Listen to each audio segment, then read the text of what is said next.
रव्याचा कुरकुरीत असा बर्गर तयार करण्यासाठी पॅनमध्ये अर्धा चमचा तेल घालायचं, 1 चमचा जिरे घालून 1 कप पाणी घालायचं आहे। आता यामध्ये चवीनुसार मीठ घालायचं। पाण्याला व्यवस्थित अशी उकळ काढून घ्यायची आहे।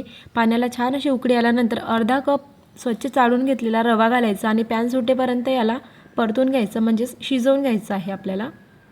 तर पाहू शकता रवा छान असा शिजवून झालेला आहे, वाफरला गेलेला आहे। आता याला एका बाउलमध्ये ट्रान्सफर करायचं आहे थंड होण्यासाठी।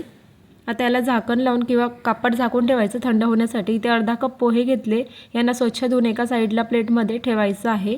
आता त्याच पॅनमध्ये 1 चमचा तेल घालून जिरे घालायचं। जिरे छान तडतडले की यामध्ये बारीक कट केलेला कांदा घालायचा आहे, आले लसणाचे काप घालायचे आहे, खूप छान फ्लेवर येतो त्यामुळे। सोबतच इथे बारीक कट केलेला अर्धा गाजर घेतलेला आहे ते घालायचं। सोबतच इथे मका घेतलेला आहे, स्वीट कॉर्न, याला सुद्धा छान असं शिजवून घ्यायचं आहे।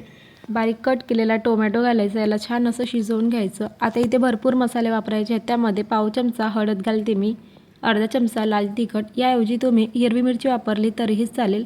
आता यामध्ये भरपूर असे मसाले घालायचे, म्हणजे धणे पावडर, जिरे पावडर, चाट मसाला वगैरे तुम्ही ते घालू शकता। मी ते भरपूर असं चाट मसाला घालणार आहे, खूप छान फ्लेवर येतो त्यामुळे।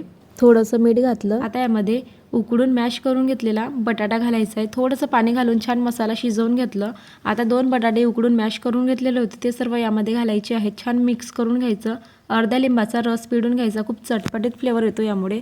आणि भरपूर असा कोथिंबीर घालायचं, 1 मिनिट शिजवून घ्यायचं आणि याला थंड होण्यासाठी साईडला ठेवायचं। आपलं मिश्रणसुद्धा छान असं थंड झालेलं आहे। हाताला थोडासा तेल लावून छान मळून घ्यायचं आहे पोळीच्या पिठाप्रमाणे हा कणिक।